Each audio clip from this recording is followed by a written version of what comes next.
Esta es la historia de los Beatles y de la década que los catapultó a la fama. En 1960 el Partido Conservador inglés estaba en el poder y el pop americano predominaba entre los jóvenes. A finales de los 60 el primer ministro británico era un hombre de clase media y la cultura inglesa se expandió por el mundo. La píldora trajo consigo el sexo sin miedo al embarazo, la homosexualidad se legalizó y la censura en los cines desapareció. Los 60 fueron responsables de algunos de los mejores movimientos en arte, danza, mímica, música y teatro. La sociedad de consumo floreció. La mitad de los ingleses tenían casa propia y cada vez eran más los que veraneaban en el extranjero. De repente, con los Beatles, ya no íbamos a ser como nuestros padres. Los Beatles fueron el motor de esta transformación. I Want to Hold Your Hand. Cuando la oí, mi vida cambió. Esta serie trata la revolución cultural y social que supusieron los 60. Los Beatles se convirtieron en símbolo de la década. 4 chavales de Liverpool que se enfrentaron al sistema establecido y ganaron. El mundo no volvería a ser el mismo.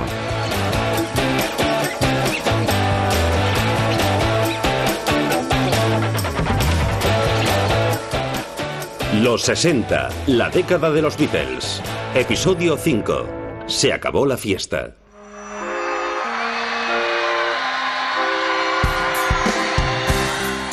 En 1969 los Beatles eran el grupo musical más exitoso del mundo en público. En privado apenas se hablaban.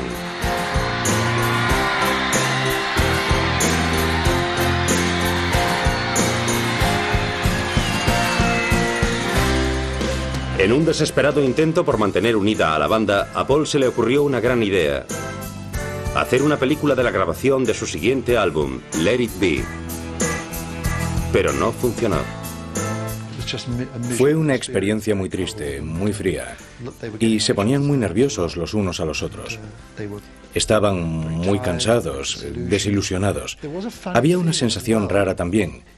Creo que no eran inmunes a ella, de que la gente tenía miedo de que acabaran los 60, de que el tiempo se estaba acabando. Y todos sabían que los 60 eran algo especial. El último año de la década de los 60 fue una época neurótica en la que la gente se decía: vaya, ¿en serio va a acabar todo en Nochevieja? ¿Se va a detener? Adiós a los 60. Y de alguna forma el Let It Be de los Beatles está cargado de ese sentimiento de lamento. Sobre todo la voz de McCartney expresa una pena acorde con el hecho de que acabaran los 60.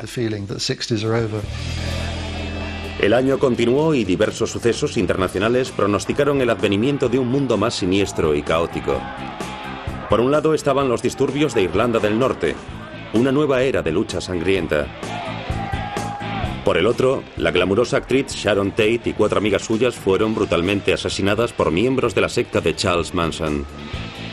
Para mucha gente este fue el momento en que el sueño de los 60 se tornó en pesadilla. Fue horrible.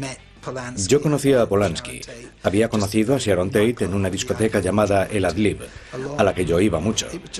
Fue una acumulación de cosas y una dura presión que nos acechaba. Ya no podías colocarte y ser feliz todo el rato. Y por un breve periodo así fue la vida. Estabas ocupado, te sentías creativo, tenías muchísima libertad, te colocabas. Eras feliz, había mucho sexo, todo eso. Era una vida fantástica y la realidad se impuso de pronto.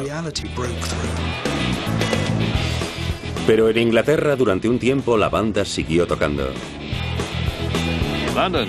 More than 250,000 fans of the Rolling Stones gathered in Hyde Park for a free show by the group who make their kind of music. It was a show that went on despite the recent death of founder Stones member Brian Jones. The other Stones and their followers believe he would have wanted it that way. So they came not to mourn, but to enjoy the sort of music that Brian Jones had helped to create. Some 3,500 white butterflies were released.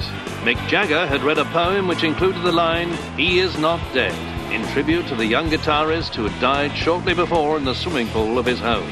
In the oldest traditions of show business, the show went on.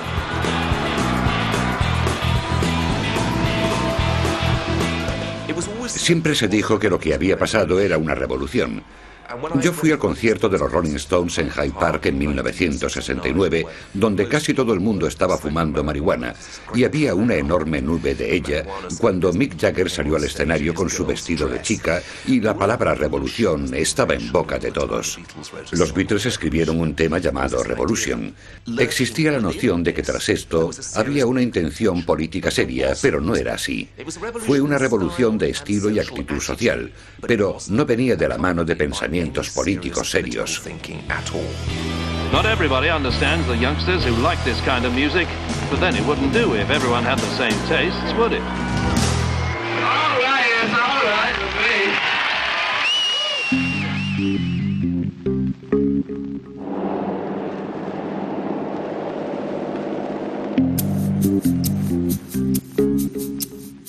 Incluso la famosa revolución sexual de los 60 empezó a sentir su impotencia. Teenager Malcolm Pickard has built a snogometer. Hold tight, just testing.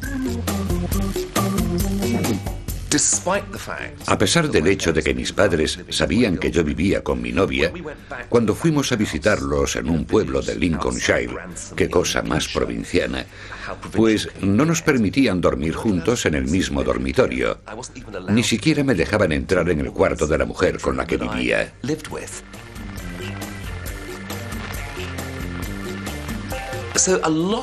Gran parte del amor libre y la promiscuidad de los 60 tenían poca base, porque en el fondo persistía el valor de la unidad familiar inglesa.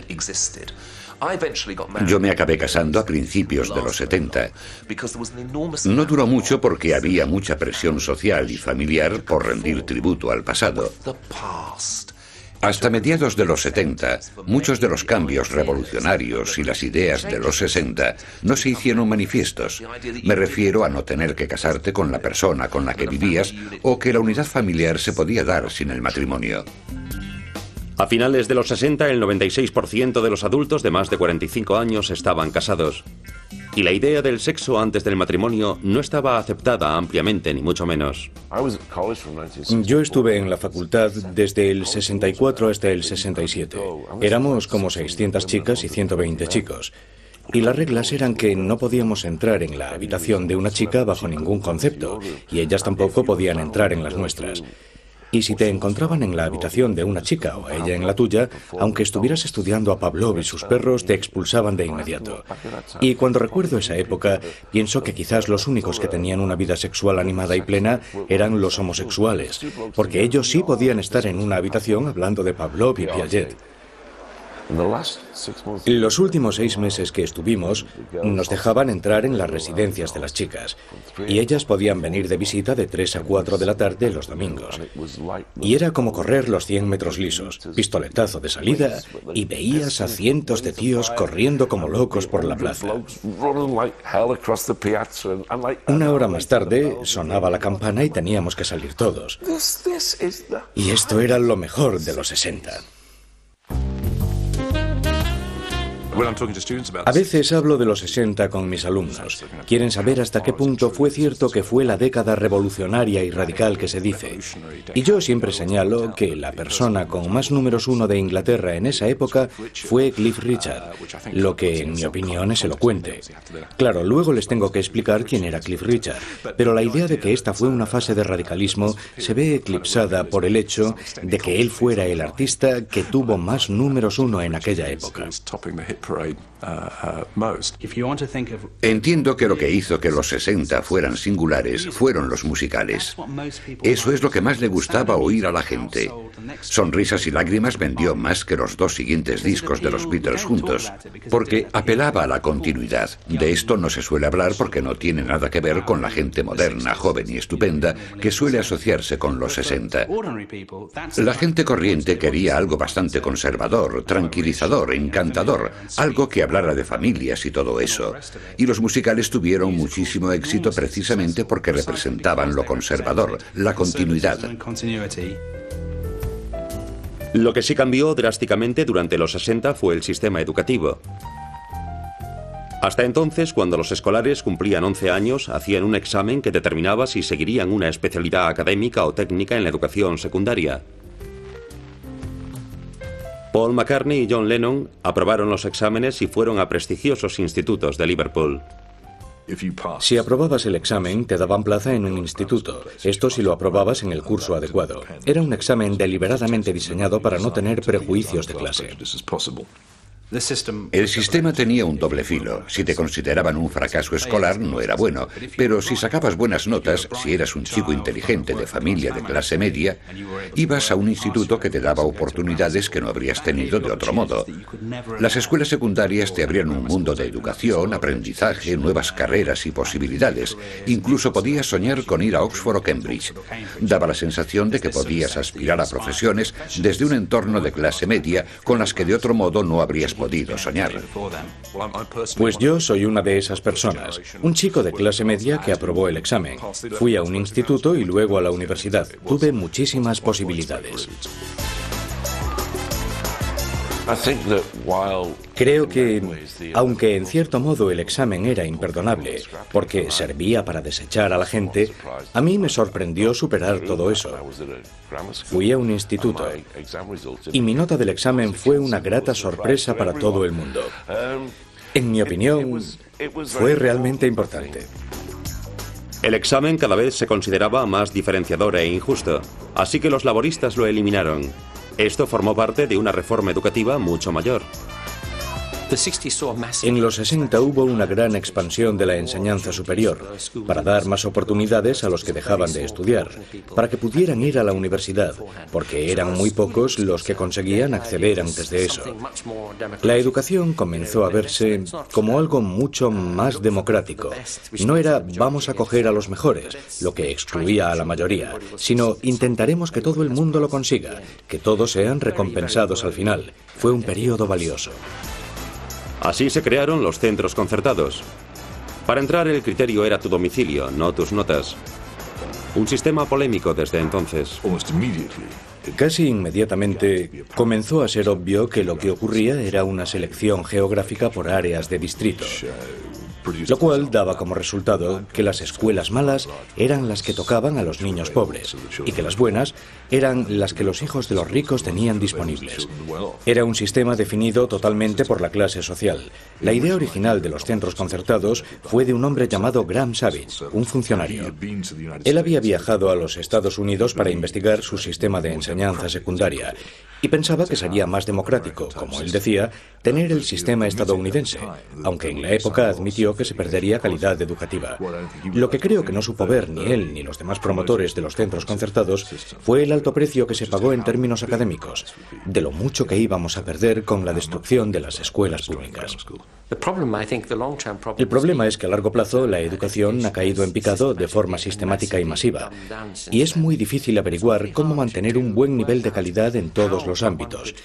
No solo en las escuelas o en la enseñanza, sino en todos los ámbitos, y al mismo tiempo intentar captar el talento y las habilidades de los escolares en un amplio espectro. Fue esto último lo que adquirió más peso después de los 60, cuando se crearon los centros concertados, y fue muy polémico. No se ha dejado de hablar de que deberíamos regresar al esquema del colegio público y de que tendría que haber algún filtro. Muchos padres de clase media han votado con la cartera y han optado por la educación privada, que está prosperando como ningún otro negocio precisamente por esto. Y estamos viviendo con las consecuencias de algo cuyos ecos históricos, por así decirlo, tardarán tiempo en apagarse. Algo que comenzó entonces sigue siendo un problema de hoy en día. A mediados del 69 los Beatles terminaron de grabar Let It Be. Pero el desarrollo más importante de sus vidas fue la llegada de dos mujeres que contradecían totalmente el estereotipo de groupie de estrellas del pop. It's weepy time down south. Last bachelor Beatle was no longer a bachelor. Paul McCartney married New Yorker Linda Eastman. He's gone and been and done it at Marylebone Register Office. Paul's new stepdaughter Heather was among the advance guard who battled away through the shrieking, sobbing press of devoted fans who surged round the newlyweds. La amistad de Lennon y McCartney se vio indudablemente debilitada por las nuevas mujeres de sus vidas. London bombings and Fleet Street photographers tangled with tear-stained teenagers. John se había divorciado de su primera esposa, Cynthia. Y pocas semanas después de la boda de Paul y Linda, John se casó con la que se convirtió en su musa, Yoko Ono. Tuvieron una luna de miel pública en una cama del hotel Amsterdam Hilton. Se rompió esa increíble unidad que tenían los Beatles, que era su coraza contra el mundo exterior. 4 personas muy distintas que habían sido tan amigos, que eran como cachorritos en una cesta, ya sabes. Habían estado por todas partes, viajaron juntos, compartieron habitación, compartieron cama. Estaban muy unidos física y mentalmente. Sin embargo, todo eso se rompió cuando 2 de ellos conocieron a sus parejas. Linda y Yoko tenían personalidades muy distintas, pero una cosa en común: eran mujeres fuertes e independientes. En este sentido, personalizaban la cambiante relación hombre-mujer que comenzó a darse a finales de los 60. Women today are more than invading a man's world. They're turning it into a woman's world. There's still time to be wives, mothers, girlfriends, but these young women, all busy nurses, have found extra time and enthusiasm for expressing their independence in an exciting way. This young nurse, who's a mother too, is learning to fly with the London Nurses Flying Club at Chobham in Surrey. It's her first flight, less than 100 years since young women like her would be expected to do nothing more adventurous than embroidery. Lo que me encontré cuando llegué a Inglaterra fue que había una cultura en la que ciertas barreras de género eran menores que en los Estados Unidos. Los hombres eran menos agresivos, más expresivos en general, menos vaqueros. Tenían el pelo más largo y eran más delgados, más que los estadounidenses. Y las mujeres parecían más asertivas, más valientes, un poco más dispuestas a hablar de temas como el sexo. Toda la cultura estaba saturada de sexo. Ibas a una fiesta y un desconocido te entraba muy amablemente en pocos minutos y pensé, esto es fantástico. No me di cuenta de que la diferencia de género no significaba que no hubiera diferencias de poder entre hombres y mujeres. ¿Era correcto ir a una fiesta y que un desconocido te entrara o era ofensivo? Una de las cosas que consiguió el movimiento fue dar licencia a los hombres para divertirse más. Llegó la píldora y, ¿cómo ibas a decir? No puedo acostarme contigo, no quiero quedarme embarazada. Te respondían, no seas tonta, está la píldora. Esa transformación que se experimentó con el sexo, de poder tener sexo casual, de practicarlo sin tener que ir más allá, de disfrutar simplemente de la conexión física con alguien, fue genial para mucha gente. No hay duda de eso. Pero existía el problema de la falta de juegos previos, que serían beneficiosos para las mujeres que no tenían orgasmos con los polvos rápidos. Esa fue la punta de lanza del movimiento feminista. No que la mujer no quisiera tener sexo, sino que no quería hacerlo de la forma en que se hacía en esa época. Claro, la revolución sexual fue fantástica para los hombres, fue maravillosa. Tenían licencia para matar. Pero las pobres chicas que querían ser atrevidas y salir por ahí, en fin, seguía existiendo una doble moral. Los hombres se comportaban de una manera y les chocaba mucho que las mujeres hicieran como ellos. Ellas no podían. It's worth saying again that it is more and more a woman's world, and women are largely responsible for making sure it stays that way.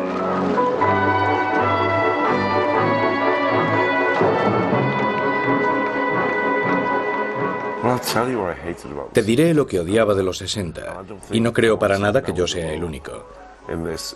Yo tenía 14 años en 1960, y durante toda esa época podías enamorarte, cortejar, tener relaciones. Pero lo que nunca te dejaba hacer tu grupo de amigos era una cosa: tener amigas. Chicas que fueran tus amigas, porque en la sociedad en la que yo me movía, se reían de ti, se burlaban de ti, y la gente pensaba que era rarito, o que podía serlo. The best thing you see is some girls dancing without boys. The truth is, the boys are a bit shy. For all their swagger, they aren't quite with it as what you might call men about town. Y había una chica en nuestro club social que me volvía loco. Me encantaba. Yo adoraba estar con ella. Ella era tan lista, tan encantadora y tan generosa de espíritu, pero no era tan guapa como las demás. Así que yo sabía que se reirían de mí si me enrollaba con ella.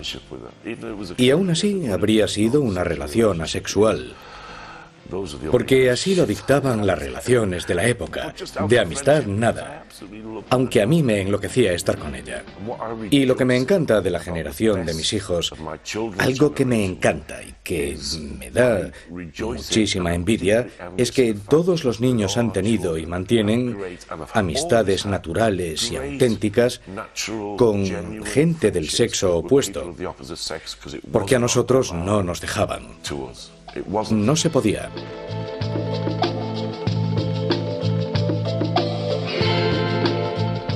El 20 de agosto de 1969, en los estudios de Abbey Road, al norte de Londres, los Beatles terminaron lo que fue su último disco.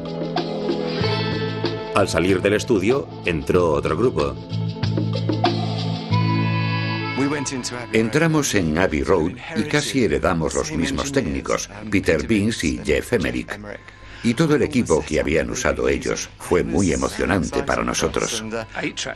El primer 8 pistas. Fuimos los segundos del país en usarlo. Sí, grabar en los mismos estudios que ellos fue maravilloso, y así grabamos nuestro último disco, Odyssey en Oracle.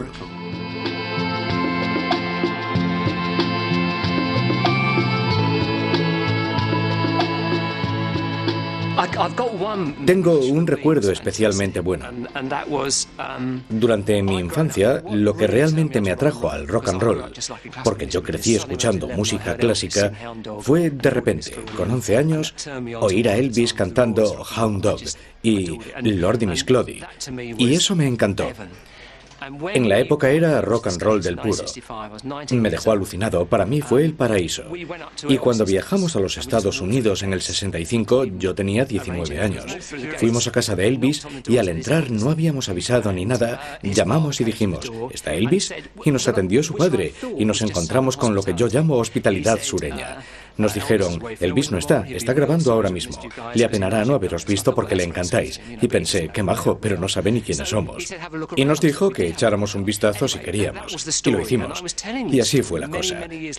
Años más tarde le conté la anécdota a un DJ irlandés, en el 97. Y me dijo, un momento, yo soy un loco de Elvis. ¿No sabes que Elvis tenía vuestros temas en su jukebox? Y eso para mí, pensar que un chaval inglés de 19 años había ido a los Estados Unidos y que el tío que nos atrajo a la música, alguien que fue totalmente revolucionario, tuviera nuestras canciones en su jukebox, para mí es un recuerdo que hace que la experiencia fuera algo verdaderamente mágico.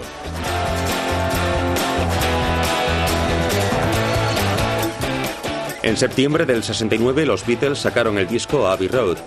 Pocos sabían que la magia iba a acabar.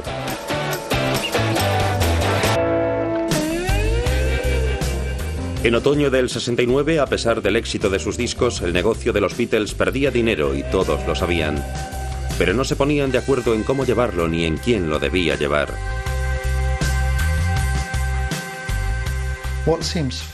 Lo que resulta gracioso ahora es que no consiguieran otro manager.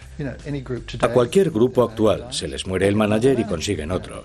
¿Qué problema hay? Pues que ellos eran los Beatles y que ellos y Epstein tenían una cualidad mística. Se daba por hecho que nadie podía sustituir a Brian, que nunca podrían tener otro manager. Y al final este tema provocó el cisma terrible del grupo sobre quién debía ser el manager, porque ellos eran los Beatles. Finalmente los Cuatro Fantásticos llegaron a un acuerdo. Se nombró a un nuevo manager. A continuación, rodaron cabezas. Los Beatles se habían convertido, en sus propias palabras, en bastardos. Parecía un símbolo. El idealismo de los 60 tocaba a su fin. Estaban pasando cosas en el mundo que demostraban que era cierto que podías cambiar las cosas, que la juventud tenía ese poder de modificar las cosas. Todo parecía estar cambiando. Muchas cosas cambiaron gracias a los jóvenes. Los jóvenes recibieron poder, tenían buenos trabajos y mucho reconocimiento. Para mí fue como un regalo. Nunca pensé que mi vida iba a ser tan maravillosa haciendo lo que hacía. En el 66, 67, parecía no haber límites. Y de repente aparecieron. El mundo parecía recobrar su vieja forma y la gente empezó a sentirse decepcionada. Luego estaba el hecho de que todos querían que los Beatles siguieran. No querían que lo dejaran. Habían crecido con ellos, y la idea de que se acabaran al mismo tiempo que la década era algo duro de asumir.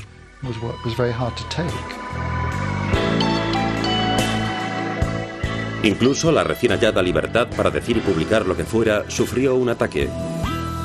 La revista satírica Oz sacó un número para escolares enseñando gráficamente a los chicos cómo tener relaciones sexuales. Uno de los testigos de la defensa fue el comentarista cultural George Melly. El sistema estaba decidido a aplastarlos. Y el policía de turno era un tipo horrible y puritano. Y el juez era un monstruo. Decidió de antemano que los iba a destruir. Cogieron un artículo que explicaba distintas formas de cunnilingus. Decía: métete café caliente en la boca y escúpelo. Hazlo un rato, ponte hielo. Todo muy acrobático. Y el juez dijo: ¿a usted qué le parece que es esto, señor Melly? Pues el cunnilingus es... Él me dijo: señor Melly, el jurado quizás no haya recibido clases de latín. ¿Le importa expresarse más claramente? Y yo me enfadé mucho. Les conté de todo, incluida una cosa que aprendí en la Marina que se llamaba gárgaras en el cañón. Y el jurado se rió a carcajadas. El jurado se rió, pero les declaró culpables. El juez dictó sentencias que iban desde los 9 a los 15 meses, que finalmente fueron anuladas por la apelación.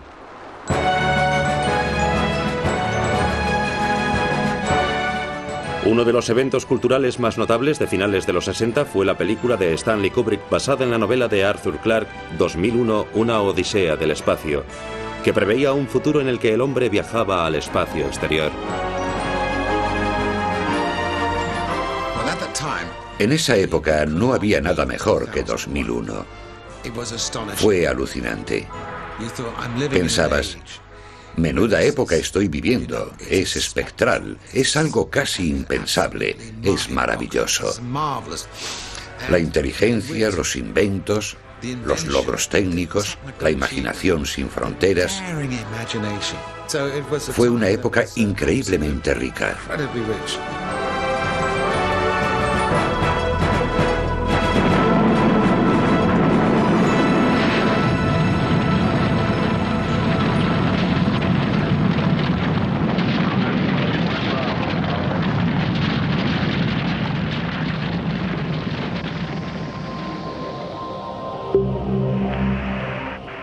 No colonizamos el espacio, pero en julio del 69 los estadounidenses pusieron el pie en la Luna.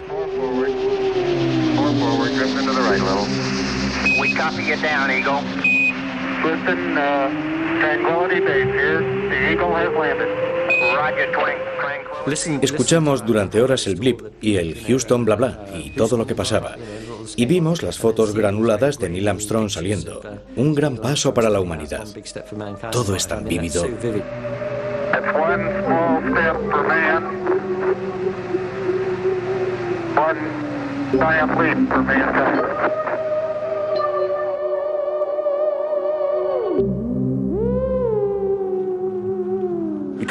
No podíamos permitirnos comprar una tele. Yo vivía en una comuna en West Hampstead y nos sentamos alrededor de la radio.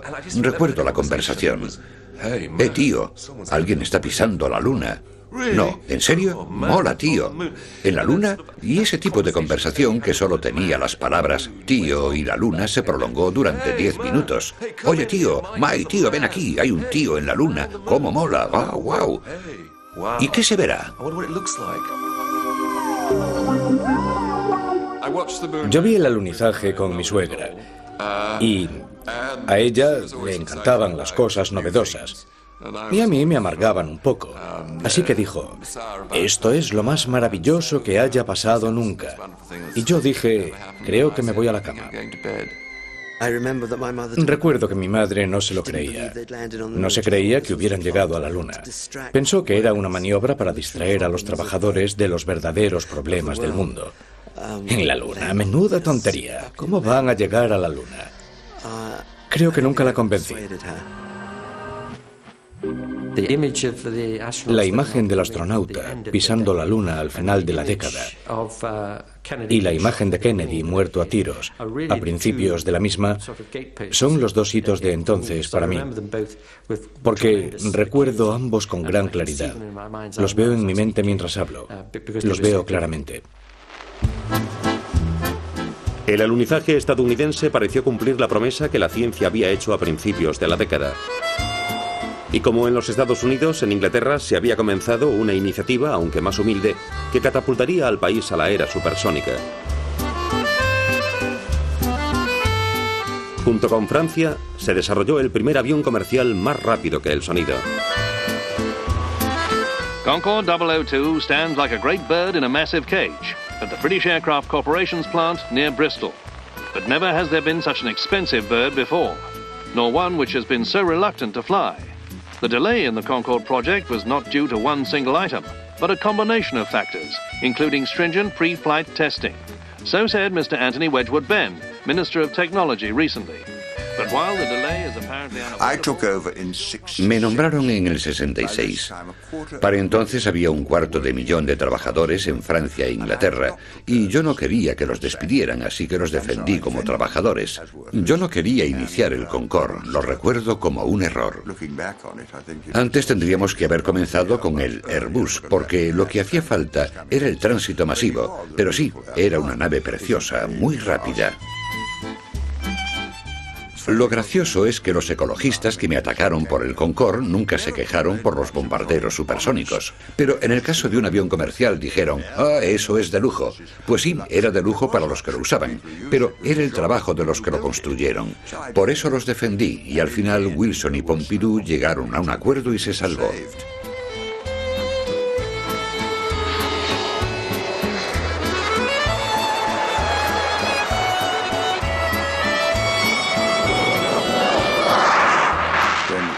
Cuando se salvó, cogí a mi mujer y reservé un vuelo, y me llevé a los que lo habían construido.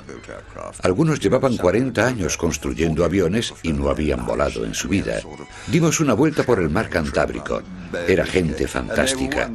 A mí no me interesaban las piezas del Concorde, ¿a quién le importa eso? Me interesaba la gente que lo había hecho. E incluso en el último vuelo en el que yo estaba, hace un par de años, seguía siendo la nave más avanzada del mundo.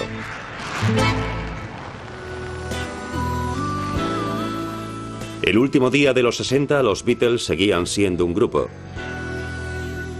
Y los laboristas seguían en el poder.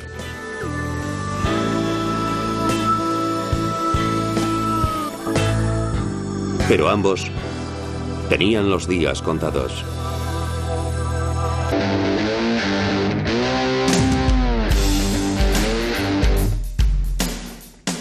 En los últimos 35 años, la gente ha discutido sobre el legado de los 60.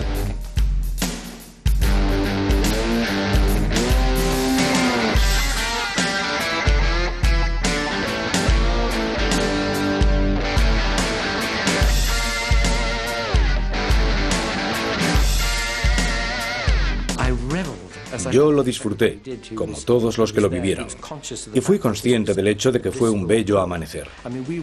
De verdad creímos que se había acabado el racismo, el sexismo, que ya no existirían más, y nos manifestábamos contra la guerra y pensábamos que ya no habría más guerras como la de Vietnam. Teníamos una visión inocente del mundo, ideales que nos creíamos, ideales que tenían que hacerse realidad porque nosotros creíamos en ellos. Y por supuesto era maravilloso tener muchos amigos, mucho sexo, muchas fiestas. Fue una maravilla, fue una época feliz, abierta y libre.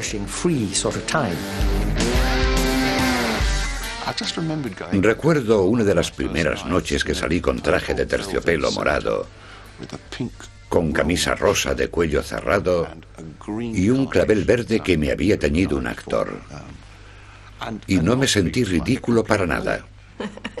Mi vida era una fiesta constante de día y de noche. Yo estaba en mi elemento, con la mente muy dispersa. Fue una gran época. Recuerdo algunas fiestas y recuerdo algunas chicas. Todas las mujeres se embellecieron. Llevaban vestidos largos. No les veías las bragas saliendo del pantalón, ni la raja del culete emergiendo de los vaqueros. Eso nunca lo veías. Había muchísima libertad. Y creo que lo dimos por hecho. Obviamente era algo relativamente nuevo. Y era divertido y excitante. De repente te invitaban a sitios a los que nunca te hubiesen invitado de no haber tenido el trabajo que tenías. Se me pasó. Yo no me enteré del Londres moderno. Yo siempre estaba trabajando cuando la gente estaba disfrutando de los prósperos 60. Casi no fui a Carnaby Street. Posiblemente estaba cocinando en las fiestas en las que todos se divertían. Fui a un concierto de los Beatles y no oí nada. Yo era tan cuadrado de mente que era cúbico. No formé parte de todo eso. Pero aunque no estuvieras metido en eso, había una alegría generalizada que no se podía negar. Cuando digo que yo no escuché a los Beatles, sé que suena raro. Sabía quiénes eran, había visto sus fotos, pero no les escuché jamás, porque no tenían nada que ver con nuestro mundo. El mundo del pop era otra cosa, no era el teatro. Recuerdo los 60 llenos de música de los Beatles y la sensación de que estábamos viviendo un cambio y que si el amor no lo curaba todo, al menos era muy importante para la gente. El 10 de abril de 1970, Paul McCartney anunció que dejaba a los Beatles. Y meses después, el grupo más famoso del mundo se separó en un mar de órdenes judiciales.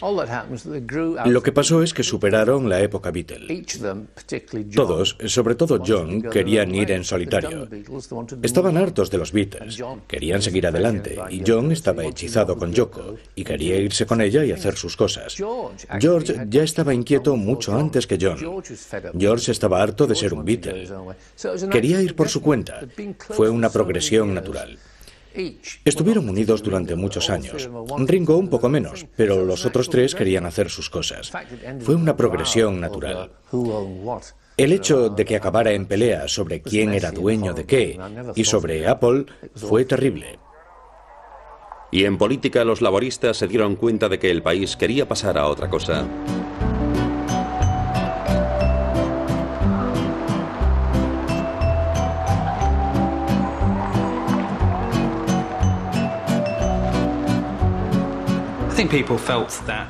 Creo que la gente sentía que la promesa del 64 no se había llegado a cumplir.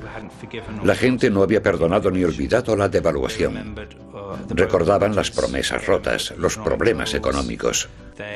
Miraban al gobierno y creo que perdieron la confianza en él. Era obvio que el gobierno de Wilson había fracasado en sus promesas. Tampoco había sido un desastre, como decía la oposición, pero no habían conseguido lo que querían. La promesa del 64 degeneró de alguna manera en la desilusión de los primeros 70, y la gente responsabilizó a Wilson y a sus colegas.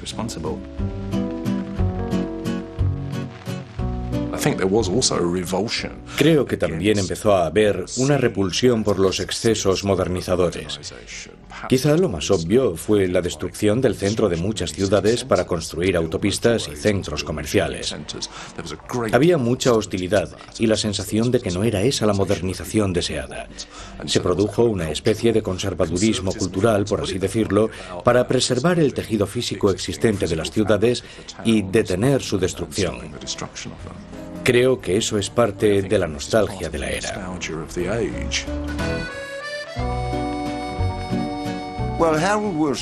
Para entonces a Harold Wilson ya le había pasado su mejor momento. Vio a la reina en una aparición pública en Australia y dijo en las elecciones que para entonces ya se veía como el partido natural del gobierno. En una democracia ningún partido es el natural en el gobierno, y decidió que en lugar de dar discursos como antes, iba a pasearse como la reina. Pensar que la gente solo tenía que verlo para darle la razón fue una gran equivocación. Y llegó Heath y dijo que iba a recortar mucho los precios y demás. Supongo que llegó el fin de nuestro periodo. Fue un error. No tendría que haber ocurrido, no debería haber ocurrido. Pero creo que para entonces a Wilson ya le había pasado su mejor momento. El 19 de junio de 1970, los conservadores, con Edward Heath a la cabeza, ganaron las generales. Fue el resultado más inesperado de la historia política inglesa. Todo el mundo pensaba que a pesar de todo lo que había pasado, Wilson iba a ganar. Él mismo lo creía. Las encuestas decían que iba a ganar. Sus colegas aguardaban la victoria. Estaba todo preparado.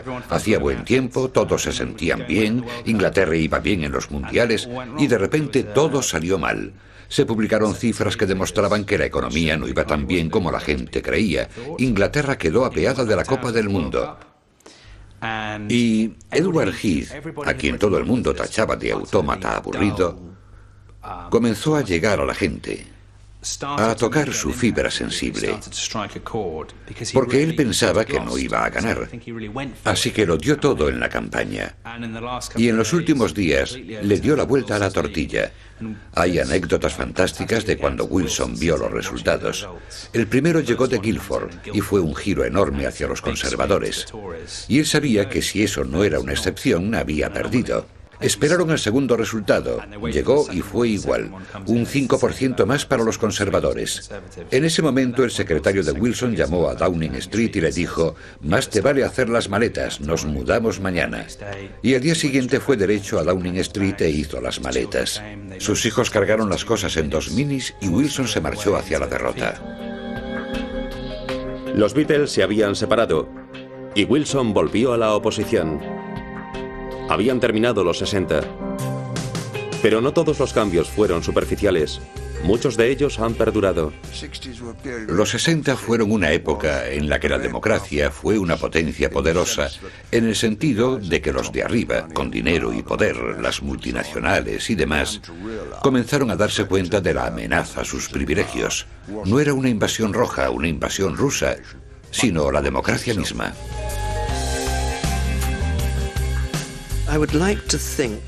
Me gustaría pensar que la costumbre de protestar se estableció y ha permitido a generaciones venideras manifestarse de formas muy distintas.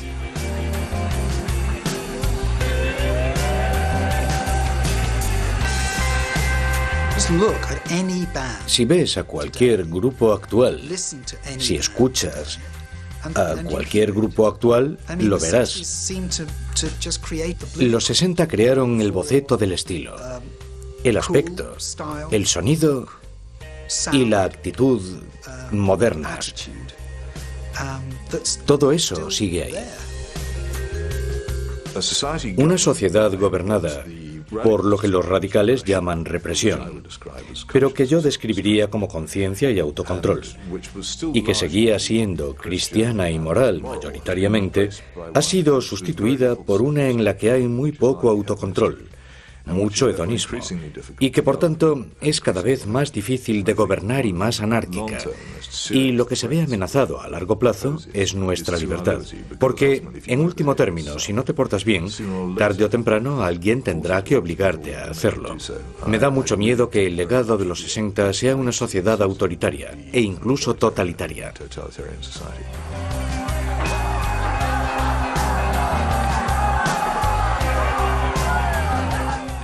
Los de mi generación, los que crecimos en los 60, ahora estamos en el poder. Y si lees entre líneas en el Telegraph, el Guardian y el Times, todo lo que se dice sobre política tiene la actitud hippie por algún lado.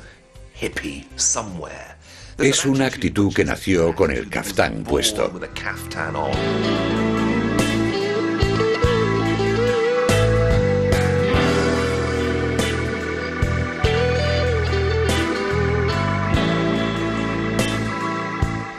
Al finalizar la década, Inglaterra había cambiado totalmente. Nació la cultura joven. La protesta política tomó las calles. Y el respeto ciego e incondicional se fue para siempre. Los Beatles personificaron esta revolución social.